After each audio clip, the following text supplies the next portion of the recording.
सवाल है, अहले हदीस और अहले सुन्नत में क्या फ़र्क है। अहले हदीस और अहले सुन्नत दोनों मुतरादिफ है, हम माना है, इनमें कोई फ़र्क नहीं है और इन नामों पर फ़िरका वारियत करने की भी इजाज़त नहीं है। अहले हदीस ही अहले सुन्नत है और अहले सुन्नत ही अहले हदीस है।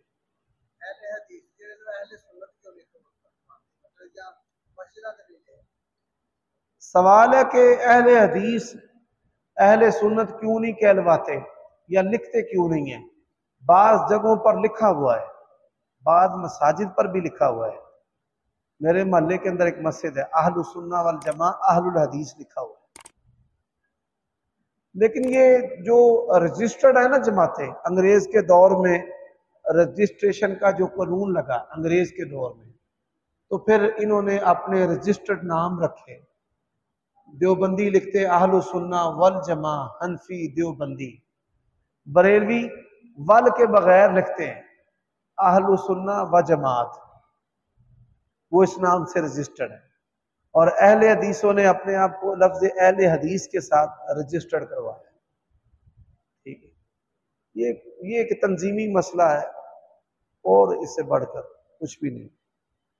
सवाल है, बुजुर्गों की कब्रों की ज़ियारत करना, बिला मकसद किसी के दरबार पर जाना। ये दरबारों पर नहीं जाना चाहिए। आप दुआ करना चाहते हैं तो यहीं से दुआ कर दें। दरबारों पर ठेले मेले होते हैं, इबरत की जगह कब्रिस्तान है। आप इबरत के लिए, दिल की नरमी के लिए, आखिरत के लिए कब्रिस्तान जाएं।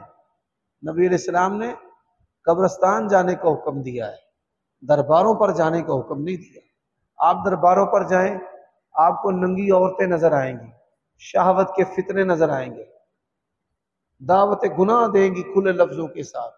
नशा आप जोन सी मर्जी किस्म जो है वो दरबारों से ले लें। असीर ले आए, काम करवाने के लिए जो जबरी काम करवाया जाता है दरबारों से बंदे मिल जाते हैं। अल्लाह ताला हमें समझने की तौफीक अता फरमाए।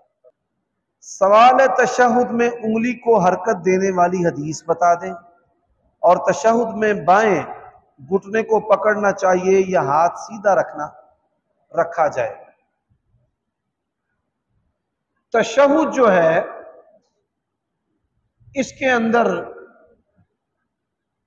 मुख्तलिफ अहादीस से उलमा ने जो समझा है वो 4 सूरतें हैं।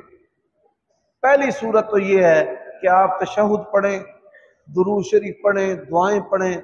आपने हाथ अपने दाएं हाथ को दाएं घुटने पर रखना है और इशारे की जरूरत नहीं है। ये पहला मजहब है।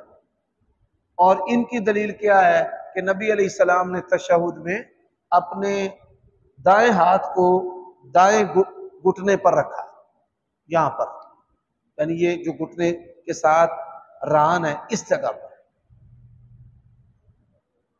दूसरा मजहब ये है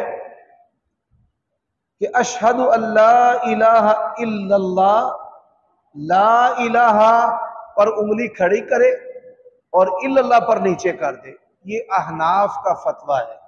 हमारे जो हनफी दोस्त और भाई हैं इस पर कोई भी दलील मौजूद नहीं।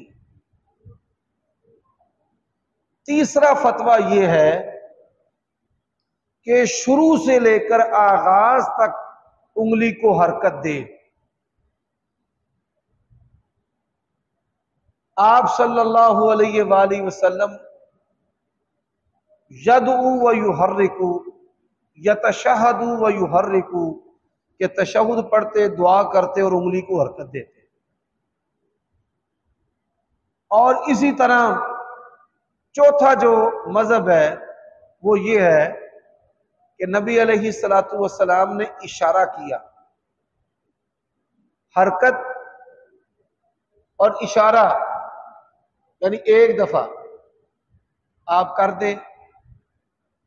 अब जो सही बात है वो क्या है, तमाम अहादीस जो हरकत और इशारा के साथ ताल्लुक रखती हैं उलमा ने उनको जमा किया है और जमा करने के बाद ये नतीजा निकाला है कि आप किसी भी जगह हालत तशहुद में चंद दफा अपनी उंगली को हरकत दें तो आपका सुन्नत और हदीस पर अमल हो जाए।